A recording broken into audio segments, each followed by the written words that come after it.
Saya duduk aja ya, menemani Gus Ikdam. Assalamualaikum warahmatullahi wabarakatuh. Alhamdulillah wa syukrulillah ala ni'amillah. Assalatu wassalamu ala rasulillah Sayyidina wa habibina wa syafi'ina wa maulana Nabiyyina Muhammad sallallahu alaihi wasallam wa ala alihi wa ashabihi wa man wala. Guru kita semua yang kita sayangi, kita cintai, dan senantiasa kita doakan, Gus Ikdam beserta Ibu Nyai, beserta istri tercinta dan keluarga besar. Semoga senantiasa Allah muliakan, Allah berkahi, Allah jadikan beliau pelita di dalam kehidupan kita semuanya, menjadi penerang dalam setiap langkah dengan ilmu yang Allah titipkan kepada beliau dan keluarga. Amin ya rabbal alamin. Teman-teman, para pengurus, para ustadz, para gus yang ada di Sabilut Taubah, markas para pendosa. Begitu ya Gus ya. Ini termasuk yang ngomong ini pendosa juga ini. Kalau nggak jadi pendosa besok ngaku nabi saya sudah. Bahaya itu. Ya. Jadi lebih baik kita ngaku pendosa supaya kita nggak ngaku nabi. Nah, kalau sampai nggak punya dosa bahaya itu. Ya, ini yang ngomong jangan-jangan lebih banyak dosanya daripada garangan ini Gus. Alhamdulillah saya dan istri datang. Mungkin kalau saya munculnya setiap subuh dan setiap Ramadan di Indosiar Gus. Tapi kalau Gus Ikdam tuh setiap saat lewat mulu di HP saya. Tepuk tangan. Jadi kalau mau bicara populer, Gus Ikdam tuh lebih populer daripada saya. Kalau saya jamnya tertentu, harinya tertentu, waktunya tertentu, yang bangun juga tertentu. Biasanya nenek-nenek tuh yang bangun subuh-subuh. Tapi kalau Gus Ikdam setiap hari, setiap saat, siapapun yang punya media sosial, siapa yang nggak pernah tahu dan nggak pernah ngelihat Gus Ikdam, tepuk tangan dong. Justru saya dan istri, ini istri saya ini, ya kebetulan istri saya 3, anaknya, anaknya Gus, hampir mau dilempar sama ibu-ibu dari belakang. Anaknya 3 dan insya Allah yang 2 kembar akan pesantren tahun ini insya Allah Gus, doanya di An-Nur 2 Malang, Bulu Lawang. Hah? Ya betul ya Pak Ustadz ya, Bulu Lawang. Insya Allah mudah-mudahan kuat, kami diberikan oleh Allah dan juga anak-anak kami juga diberikan kekuatan. Amin ya rabbal alamin. Jadi saya dan istri datang, pertama ingin silaturahim, kedua mau nyolong. Tahu nyolong? Ini kan mantan tukang colong, mantan tukang curi. Jadi saya datang ke sini justru mau nyolong, mau nyuri. Nah, ini ada nyuri yang dibolehkan, ada nyuri yang justru bagus. Nyuri apa tuh? Nyuri duit, nyuri ilmu, nyuri akhlak, nyuri sifat, Bagaimana tadi saya diajak muter sama Gus Ikdam. Disitulah saya curi. Beliau nggak ngasih, tapi saya curi. Halal ya Gus ya. Apa yang saya curi? Bagaimana amaliyah beliau. Muter, menyapa, menegur, walau sekedar senyum, walau sekedar salam, walau sekedar menjawab apa yang disampaikan oleh ibu, bapak, bahkan anak-anak kecil. Dikasih duit, dikasih uang buat jajan. Menurut kita mungkin sederhana, menurut kita mungkin kecil, tapi di mata Allah dan Rasulnya itu adalah amalan besar. Kenapa? Karena banyak orang bercita-cita nanti kalau saya duitnya banyak baru saya kasih orang. Beliau 5.000 per orang, cuman kalinya 10.000. Tapi 5.000 itu dibagiin satu-satu setiap ketemu anak-anak kecil. Kita ini ngebagi nunggu duitnya 100.000. Malu saya masa ngasih 5.000. Tar kalau punya 100.000, tar kalau punya 1 juta, tar kalau punya 10 juta. Begitu punya 10 juta, kita nggak ngasih anak lagi, tapi ngasih showroom. Niatnya nunggu besar baru beramal. Pada akhirnya banyak orang tertipu sampai mati. Jangankan yang besar, yang kecil saja tidak dia amalkan. Tapi beliau tadi Masya Allah 5.000, 5.000, 5.000, 5.000, 5.000, 5.000. Anak-anak kecil gembira, senang, idkhulus surur, menyenangkan hati orang. Itu yang mahal. Dan itulah yang menjadi kafarat, penghapus. Bagaimana ada seorang ayah datang kepada Nabi ngadu kan tentang dosa-dosanya. Ketika ditanya nggak mau nyebut, mungkin karena malu. Akhirnya pulang nih orang. Datang malaikat Jibril menginformasikan kepada Nabi, ternyata orang itu sudah diampuni oleh Allah. Apa kafaratnya? Menyenangkan anaknya. Anaknya di rumah dibawain makulat, makanan ringan, receh. Apa di sini makanan yang murah Gus? Kira-kira pecel, pecel apalagi? Wah, lemper. Coba saya mau tanya nih, banyak nggak orang tua, bapak yang malu bawain pecel atau pisang goreng atau lemper sama anaknya? Oh nanti kalau punya duit beli ayam pop, rock, dangdut, jazz baru. Nungguin punya uang beli ayam pop baru. Niat nyenengin anak pulang ke rumah. Padahal pisang goreng aja bisa menghapus dosa. Padahal pecel martabak yang murah. Atau ada rambut nenek-nenek. Tahu rambut nenek-nenek? Macam gulali, kita malu bawanya. Masa buat anak cuma gulali, masa buat anak cuma permen, malu.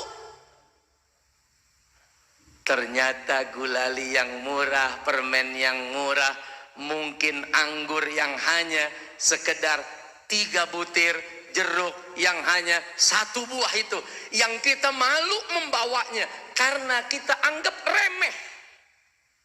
Ternyata itu yang menghapus dosa-dosa kita di sisi Allah.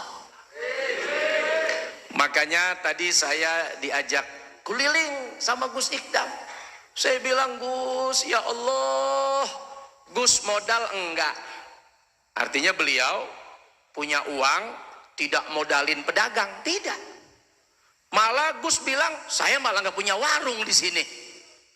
Tapi berapa keluarga yang hidup bisa makan anaknya, bisa makan istrinya, mungkin bisa bayar hutang dan selamat dari kecelakaan ekonomi sebab adanya Sabilut Taubah yang diadakan oleh beliau di markas ini.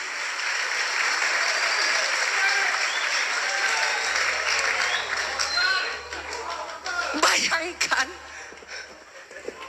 saya pelan-pelan saya colong, saya bilang sama istri, ini rupanya amalannya Gus Ikdam.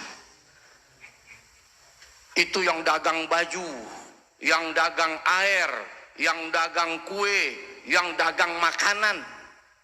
Beliau nggak modalin, beliau hanya modal waktu dan ilmu setiap Senin dan Kamis ya Gus. Berapa ribu orang yang ekonominya hidup, anaknya bisa sekolah, istrinya bisa nambah. Lo baru pisang goreng laku aja mau nambah lo. Ini garangan emang bener-bener nih Gus. Baru jual pisang goreng laku sehari udah mau nambah istrinya.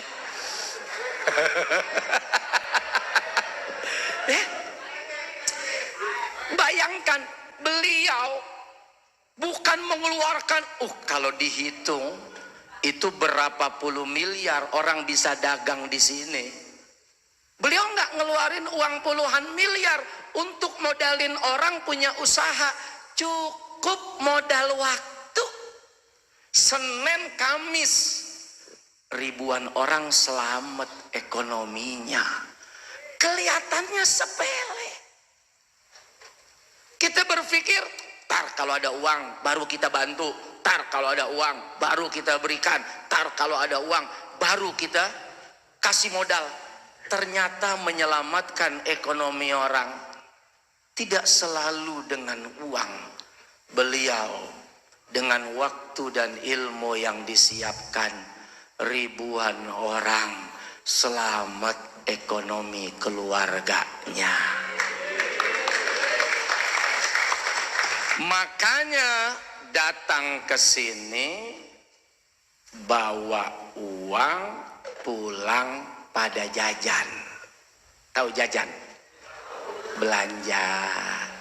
Beli pisang goreng tadi biar tukangnya bisa kawin lagi. Waktunya besok dia jualan di depan, nggak jadi duduk di sini.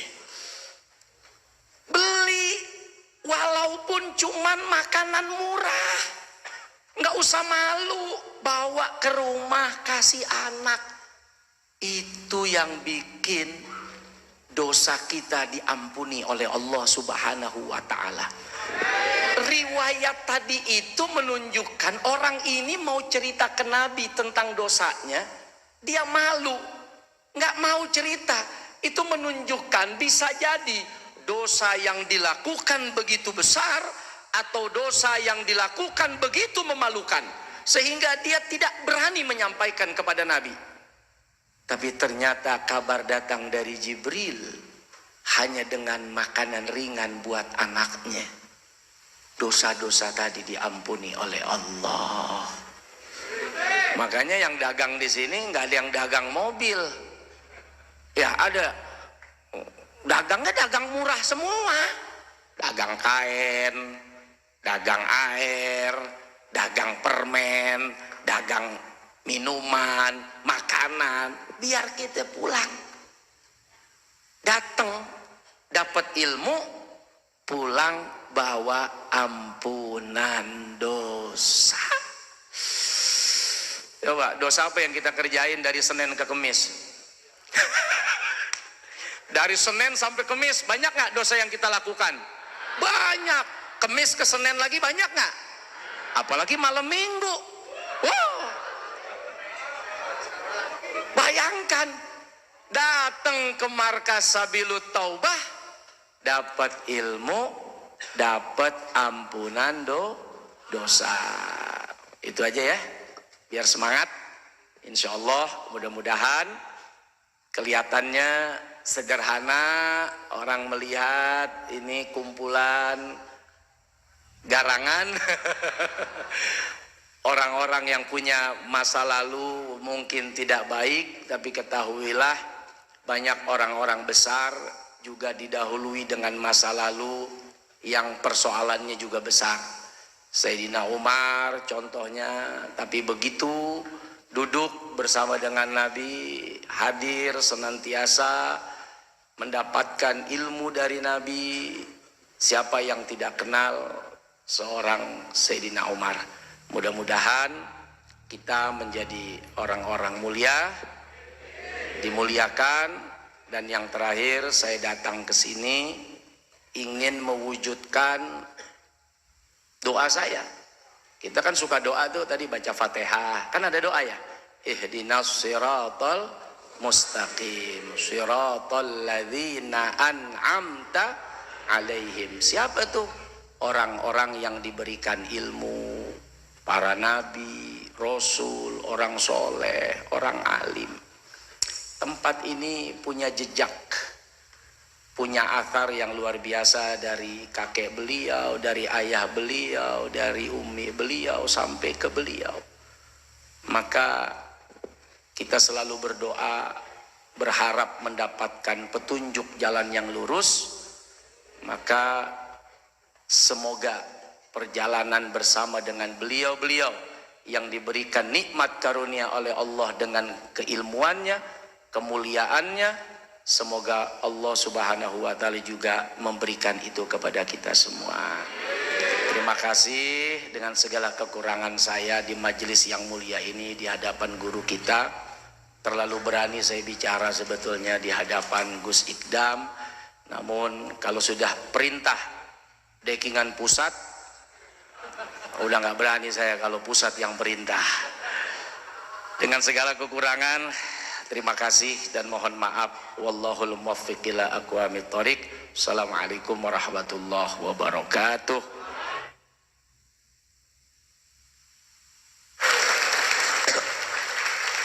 Alhamdulillah. Insyaallah. Seneng ngefans sama Ustadz Sulmet. Terima kasih Ustadz, Masya Allah luar biasa. Alhamdulillah. Saya kira beliau mau ceramah, mau bilangin saya atau bahkan mengkritik saya, malah waduh terlalu memuji saya sampai kopiah saya nggak muat ini tadi Ustadz. Duh, bahaya ini, bahaya. Tapi luar biasa. Ya, artinya mungkin memang nahnu qasamna bainahum ma'isyatahum fil hayati dunya. Artinya Allah Subhanahu wa Ta'ala itu memberi jatah. Seseorang itu memang sesuai porsinya masing-masing. Seseorang itu memiliki jatahnya masing-masing. Jadi si fulan ini jatahnya apa, jatahnya apa. Mungkin Ustadz Sulmet ini jatahnya ya di TV, bahkan beliau tadi di sinetron, sampai bertemu istri beliau, sampai kayak gitu. Mungkin kalau jatah saya ya ini menemani panjenengan semua ini, garangan-garangan ini tadi. Ya, ya semoga doakan saya terus sehat Ustadz, dan doakan saya ini ya kuat ya. Karena ya kadang anak-anak ini nggak begitu menguntungkan. Tapi alhamdulillah. Jadi saya itu kalau capek Ustadz, mungkin kita dari luar kota, luar pulau, luar negeri, kalau capek, ya vitamin saya ketika Senin sama Kamis duduk di sini, bahkan awalnya kadang ngantuk-ngantuk, kayak ini tadi saya capek gitu. Ya nanti ketemu orang-orang ini nggak tahu, sehat lagi, vitamin. Padahal kalau dilihat kan kayak racun. Tapi ternyata kalau diajak ngaji itu jadi vitamin mereka itu. Iya, padahal kalau dilihat dari lahirnya, dohirnya itu ya kayak racun itu tadi. Jadi luar biasa, Masya Allah. Ya, tapi memang seperti itulah. Itu tadi istimewa yang didahulukan Ustadz Sulmet itu tadi. Ya seperti bahasa simpel yang sering saya sampaikan kepada panjenengan semua, artinya kita itu gimana menjadi seseorang itu jangan sampai selalu menunda-nunda.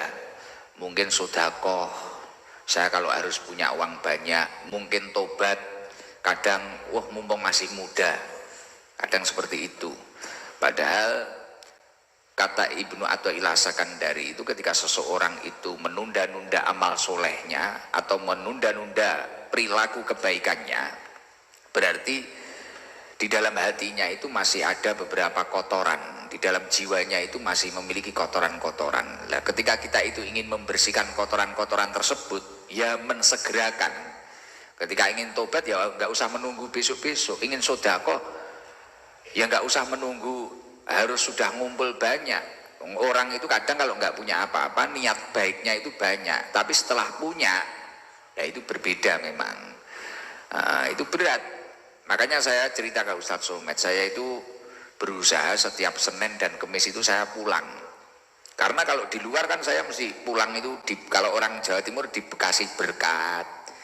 Bahkan kadang ya ada yang dikasih uang, kadang ada yang dikasih apa. Tapi kalau saya Senin sama Kamis di sini, ya kadang malah ngeluarin uang saya.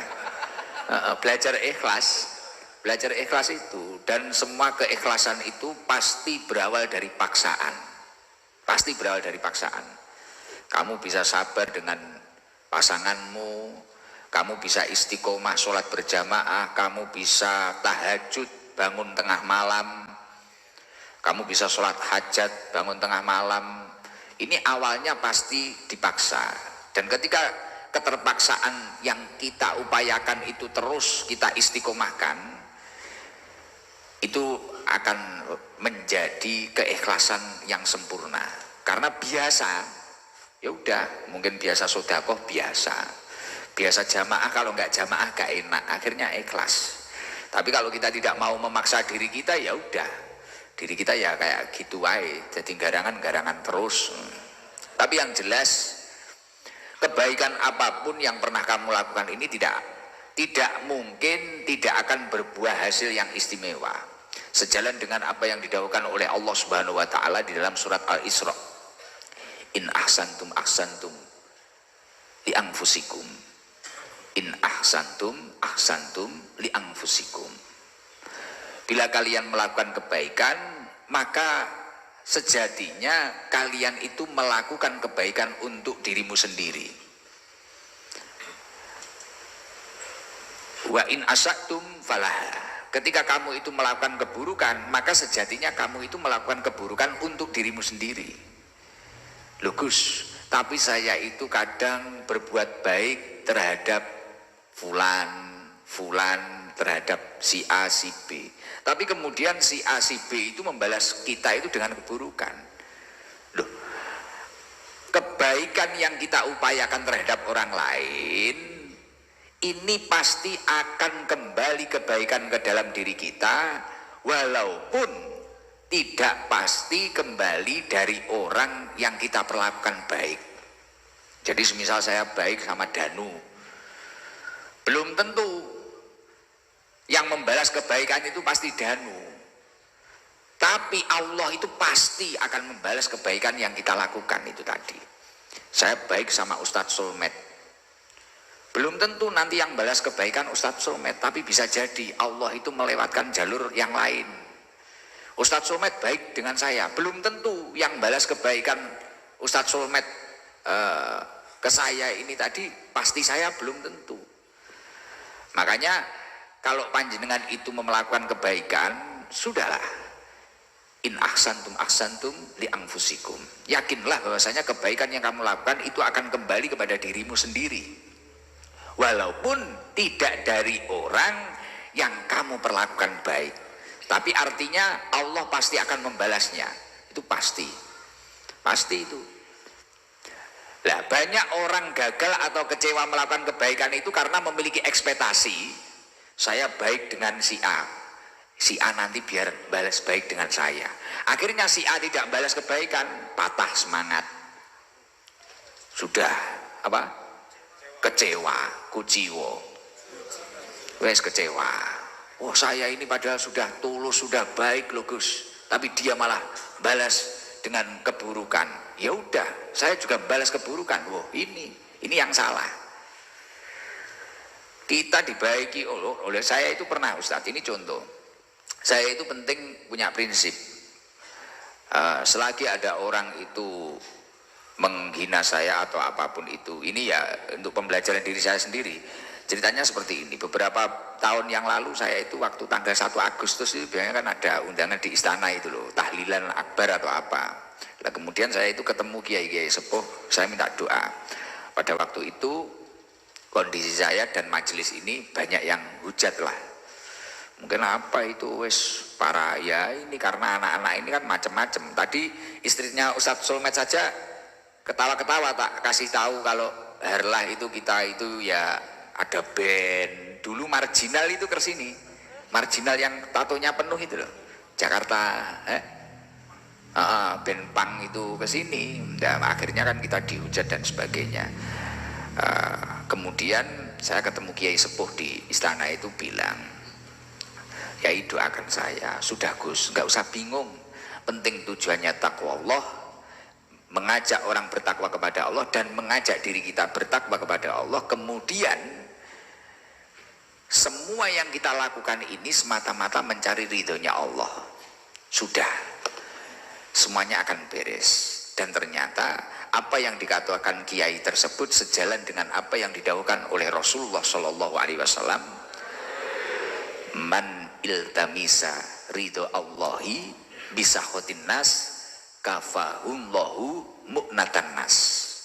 Barang siapa yang fokus mencari ridhonya Allah di saat orang lain itu tidak suka kepada dirinya, maka kafahullahu mu'natan nas, Allah akan mencukupkan dirinya dari bergantung dari orang lain.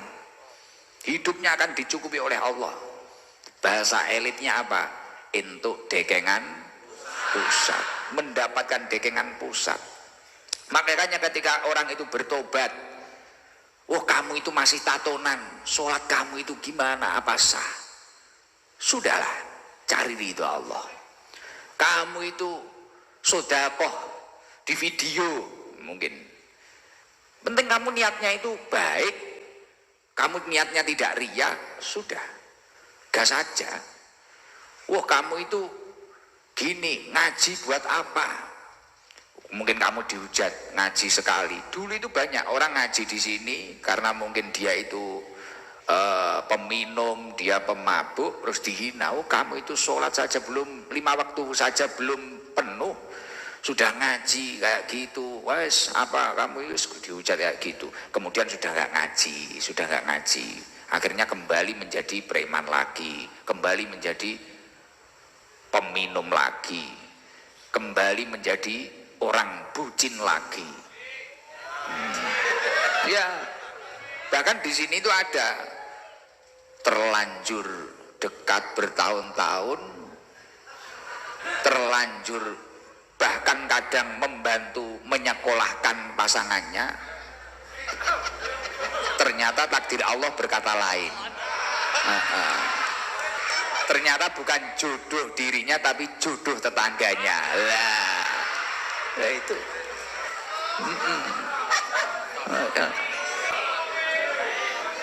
Biasanya kopiahnya putih. Makanya benar yang dikatakan Ustadz tadi, kita itu nggak usah menunggu-nunggu lah. Sedekah menunggu banyak apa? Gak usah. Man amila amalan kasahullahu ridaahu. Kata Rasulullah, man amila amalan kasahullahu ridaahu. In khairan fa khairan wa in syarran fa syarran. Barang siapa melakukan sesuatu perbuatan, maka Allah pasti akan membalasnya. Man amila amalan kasahullahu ridaahu. Barang siapa melakukan perbuatan, pasti Allah akan membalasnya. In khairan fa khairan. Ketika yang dilakukannya baik, pasti Allah akan membalas baik. Wa in syarran fa syarran. Ketika yang dilakukan buruk, pasti kembalinya juga buruk. Ya hidup ini tergantung apa yang kamu tanam lah, gitu loh. Ya tapi Ustaz tadi juga benar, ini mungkin berkah dari pendahulu-pendahulu saya, guru-guru saya, kakek-kakek saya, ya mungkin seperti itu. Mungkin saya sekarang di mana-mana dimuliakan orang itu ya karena tanaman kebaikan pendahulu-pendahulu saya, kakek-kakek saya. Ya makanya ya Allah, ya mungkin nggak sepanjenengan sekarang menanam kebaikan, bisa jadi nanti yang memetik bukan panjenengan tapi bisa jadi keturunan panjenengan. Ya siapa tahu dari keturunan panjenengan kemudian menjadi ulama-ulama masa depan, kemudian menjadi presiden-presiden masa depan. Itu bukan suatu hal yang tidak mungkin.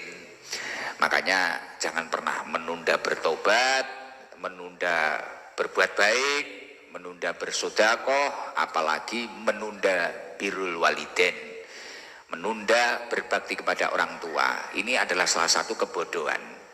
Karena di dunia ini kunci termudah mencari ridhonya Allah itu dengan berbakti kepada orang tua kita, baik yang masih hidup maupun sudah meninggal. Yang masih hidup dengan kita ikuti apa yang beliau kehendaki ataupun apa yang membuat beliau bahagia. Ketika sudah meninggal ya dengan doa-doa yang kita istiqomahkan, memohonkan ampunan terhadap beliau-beliau. Ya semoga hidup kita itu diridhoi oleh Allah Subhanahu wa taala.